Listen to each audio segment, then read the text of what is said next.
Bismillahirrahmanirrahim. Our today topic is about Einstein mass energy equation.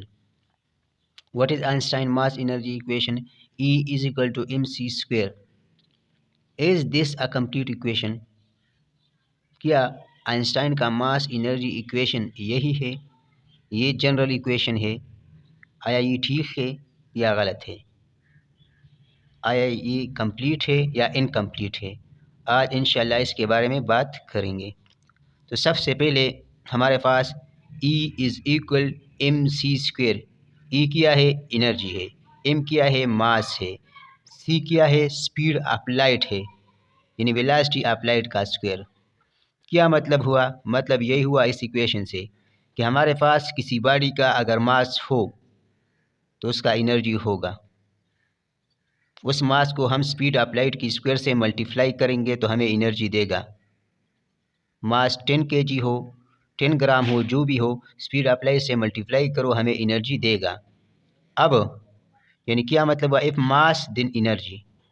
अगर mass है किसी body का तो इसका एनर्जी होगा अकॉर्डिंग टू दिस वन, या अगर किसी बॉडी का एनर्जी है तो उसका मास होगा, क्योंकि एनर्जी और मास इंटर कन्वर्टेबल है, दोनों एक ही चीज़ है, एक सिक्के के दो नाम है।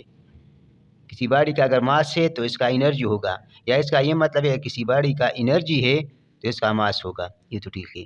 अब क्वेश्चन मेरा यही है अगर किसी बॉडी का मास है तो इसका एनर्जी होगा, या अगर किसी बॉडी का एनर्जी है तो उसमें मास होगा अकॉर्डिंग टू दिस इक्वेशन।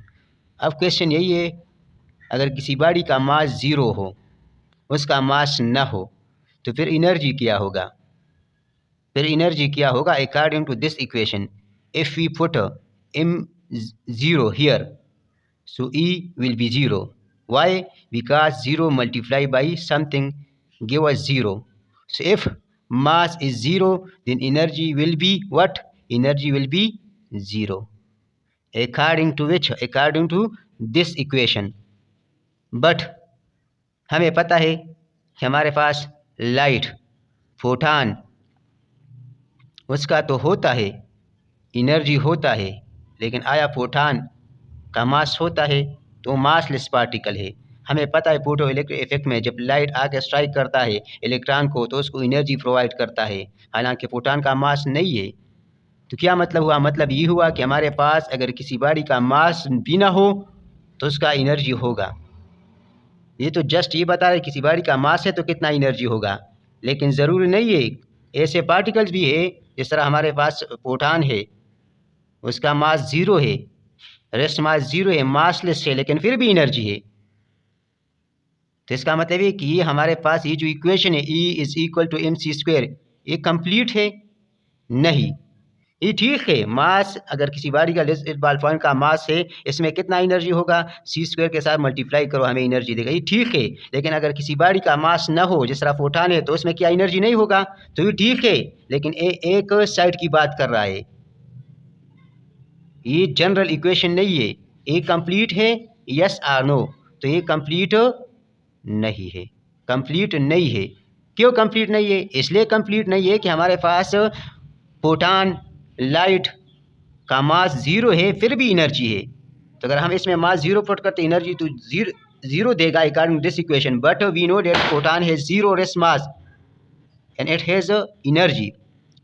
तो असल इक्वेशन कौन सा है? अगर ये नहीं है तो सही इक्वेशन यही है, E square is equal to p square c square plus m square c की पावर 4। या अगर हम इसका स्क्वायर रूट लेते हैं तो ये बन जाएगा P C plus M C square. अब ये दो चीज़ें क्या है? ये तो एम सी स्क्वायर यही है। अगर किसी बॉडी का मास होगा तो उसमें कितना एनर्जी होगा, लेकिन ये पी सी क्या है? तो पी ये हमारे पास जो, सुन लो, ये हमारे पास जो पी है ये फोटान का मोमेंटम है, लाइट का मोमेंटम है, उस बॉडी का मोमेंटम है जिसका कोई मास नहीं है, जिसका रेस्ट मास 0 है, जो कि कभी रेस्ट में नहीं हो सकता। और इसका मोमेंटम किस पे डिपेंड कर रहा है? H divide by lambda. यहाँ कोई मास है नहीं है, तो फोटान का मोमेंटम मास पे डिपेंड नहीं कर रहा, वो डिपेंड कर रहा है उसके वेवलेंथ पे। और ये क्या है? ये उस बॉडी का रेस्ट मास है। जिस बॉडी का मास हो उसका अगर वो रेस्ट में है तो उसका जितना मास है वही रेस्ट मास है। तो इसका मतलब है कि एनर्जी अगर किसी बॉडी का मास हो तब भी वो हमें एनर्जी देगा, किसी बॉडी का मास न हो, जिस तरह प्रोटॉन का मास नहीं होता लेकिन मोमेंटम तो है ना, तो अगर किसी बॉडी का मास नहीं है तब भी वो हमें एनर्जी देगा। तो ये जो इक्वेशन था ये सिर्फ उस बॉडी के लिए था, E = mc², उस बॉडी के लिए लेट्स सपोज ये बॉल पॉइंट है जो कि रेस्ट में हो और जिसका मास हो। लेकिन ये जो इक्वेशन है ये दोनों के लिए है, प्रोटॉन के लिए भी है, लाइट के लिए भी है और उस बॉडी के लिए भी है जिसका कोई मास हो। फिर हम इस इक्वेशन को लाइट के लिए अप्लाई करेंगे तो कौन कैंसिल होगा, कौन नहीं होगा। अगर हम इस इक्वेशन को किसके लिए अप्लाई करते हैं, बॉडी के लिए, मास, जिस बॉडी का मास हो, तो कौन सा कैंसिल हो जाएगा, कौन सा रह जाएगा, वो तो बात की बात है। लेकिन असल इक्वेशन यही है, असल इक्वेशन यही है जो कि हमें कंप्लीट इन्फॉर्मेशन देता है। कि हमें जस्ट ये बता रहा था किसी बॉडी का मास है तो उसका एनर्जी होगा, लेकिन फिर क्वेश्चन अराइज होता है यहाँ पे कि अगर प्रोटॉन का तो मास नहीं है, इसका फिर भी एनर्जी है, तो हम क्या आंसर देते? तो उसका आंसर यही है कि इस इक्वेशन का कोई पार्ट है, कंप्लीट इक्वेशन यही है जिसमें दोनों के लिए बात है। हर उस बॉडी का जिसका मास हो वो हमें एनर्जी देगा, हर उस चीज़ का जिसका मास नहीं है लेकिन मोमेंटम तो है ना, मास नहीं है लेकिन मोमेंटम है। अब वही मोमेंटम मास पर डिफरेंट नहीं करता, जैसे हमारे पास मोमेंटम mv बराबर होता है वेलोसिटी और मास का, ये वही मोमेंटम है, सिर्फ h/λ Planck constant divide by wavelength. तो प्रोटॉन का रेस्ट मास 0 होता है लेकिन फिर भी उसका मोमेंटम है, जब मोमेंटम है तो एनर्जी होगा। अब इस इक्वेशन को हम 3 पार्टिकल के लिए फाइंड करेंगे, तो इस इक्वेशन किसके लिए कैसा होगा तो इसके बारे में बात करते हैं। अब सुन लो, यहाँ सारा खेल यहाँ से शुरू होता है। सुन लो, हमारे पास अगर एक बॉडी हो जिसका मास 0 ना हो, मास 0 ना हो और उसका वेलोसिटी 0 हो, उसका वेलोसिटी क्या हो, 0 हो, मतलब ये हमारे पास बॉल पॉइंट है, इसका मास 0 है, नहीं है, mass is not equal to 0, कुछ मास होगा, या कोई बाल है और रेस्ट में है तो उसका तो मास होगा, तो rest mass is not equal to 0, mass 0 नहीं है। दूसरा, उसका वेलोसिटी 0 है, ये बाल यहाँ पे है, बाल यहाँ पे है, तो उसका मास 0 नहीं है लेकिन वेलोसिटी 0 है, रेस्ट है, तो इसलिए इसका जो मास है इसको हम रेस्ट मास कहते हैं। तो इसके लिए इक्वेशन कैसा होगा, तो ये हमारा E = PC + mc², वही इक्वेशन यही जो था। लेकिन अब ये जो मोमेंटम है किसका मोमेंटम है, प्रोटॉन का। किसका मोमेंटम है, प्रोटॉन, उस बॉडी का मोमेंटम है जिसका मास ना हो लेकिन इसका तो मास है, इस बॉडी का तो मास है, तो ये 0 हो जाएगा, क्योंकि इसे प्रोटॉन के लिए 0 हो जाएगा, तो क्या बचेगा, E = mc²। तो ये जो इक्वेशन है ये अब किस बॉडी के लिए, उस बॉडी के लिए जिसका कोई मास हो और वो मास क्या हो, रेस्ट में हो, वो क्या हो, रेस्ट में हो। सुन लो, अब ऐसा बॉडी भी आएगा जो कि मूव कर रहा हो, बाल मूव कर रहा हो, तो फिर उसका एनर्जी का इक्वेशन कैसा होगा वो बाद में देखेंगे। लेकिन इधर हम E भी अक्सर लिखते हैं, E = m0c²। m0 का मतलब ये कि वो रेस्ट मास की बात कर रहा है, वो मास जो रेस्ट में हो। इस तरह ये बॉडी का मास नहीं है, मास है लेकिन वेलोसिटी 0 है और रेस्ट में है। ये तो हो गई यही इक्वेशन रेस्ट मास के लिए।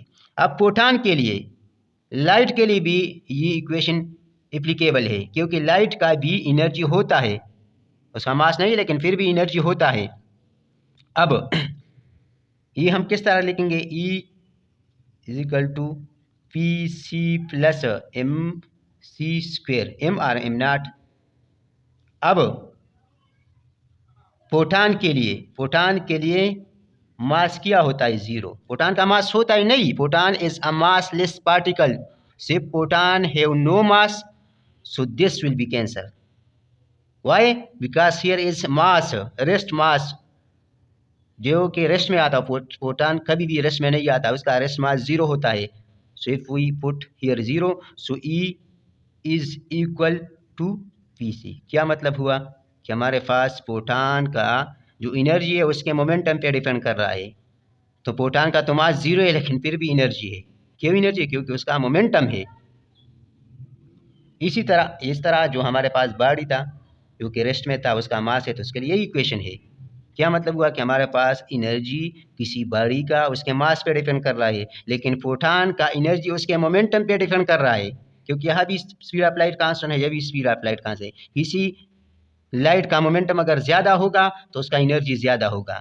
और मोमेंटम किस पे डिपेंड कर रहा है? वेवलेंथ पे। अगर किसी बॉडी का वेवलेंथ कम होगा तो उसका मोमेंटम ज़्यादा होगा, और मोमेंटम ज़्यादा होगा तो एनर्जी ज़्यादा होगी। जिस तरह हमारे पास वायलेट कलर का या गामा रेस का वेवलेंथ क्या है? कम है, तो इसका क्या होगा? मोमेंटम ज़्यादा होगा, और मोमेंटम ज़्यादा होगा तो एनर्जी ज़्यादा होगा। इसलिए हमारे पास gamma rays is the most energetic rays in all electromagnetic spectrum.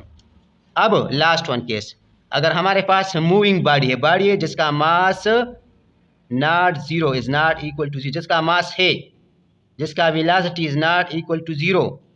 जिस तरह हमारे पास बॉल है, हमारे पास कार है, हमारे पास हवाई जहाज है, जो भी है जो कि मूव कर रहा हो, तो आया इसके लिए फिर यही इक्वेशन है? नहीं, ये तो उनके लिए है जिसका मास है लेकिन जो रेस्ट में है। जिस तरह ये बॉल पॉइंट है, लेकिन ये बॉल पॉइंट है, इसका मास है और ये मूव कर रहा है, तो फिर क्या इसका एनर्जी क्या होगा? ज़्यादा होगा, कम होगा या कांस्टेंट होगा? तो इसके लिए फिर हमारे पास फिर वही इक्वेशन हम लिखेंगे, E is equal to P C plus M not C square. तो ये तो कैंसिल हो जाएगा क्योंकि इस बॉडी का मास है, तो इसका ये प्रोटॉन तो नहीं है, प्रोटॉन के लिए होता है, तो ये जीरो हो जाएगा। तो क्या बचेगा? E is equal to M not C square. तो अब इसमें और इसमें क्या डिफरेंस है? कुछ भी नहीं है। तो फिर क्यों हमने दो लिखा? तो असल में ये उनके लिए है जो कि रेस्ट में और मास, और ये उनके लिए जो कि रेस्ट में ना हो, मूव कर रहा हो, ये बॉल पानी का मूव कर रहा है, तो इसके लिए इक्वेशन फिर ये नहीं होगा, या हम गामा लिखेंगे। क्या लिखेंगे? गामा। क्या लिखेंगे? गामा। और गामा की हमें पता है कि गामा की वैल्यू हमारे पास हमेशा क्या आएगी? सुन लो, हम गामा की वैल्यू हमेशा हमारे पास 1 से ग्रेटर आएगी। गामा इस ये होता है, सुन लो, 1 under root 1 minus V square divide by C square.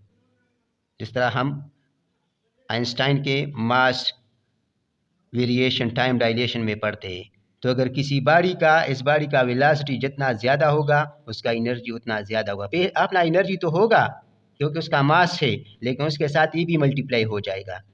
मतलब ये कि ये बॉल पॉइंट अगर ये रेस्ट में है तो इसमें कितनी एनर्जी होगी, या यही बॉल पॉइंट अगर मूव कर रहा है तो इसमें कितनी एनर्जी होगी। तो जब ये मूव कर रहा है तो इसमें एनर्जी ज़्यादा होगी। क्यों? क्योंकि एक तो इसके मास की वजह से एनर्जी है, और दूसरा इसके वेलोसिटी की वजह से है। क्योंकि हमें पता है कि जब एक बॉडी मूव कर रही हो तो उसका क्या है? मास इंक्रीज होता है।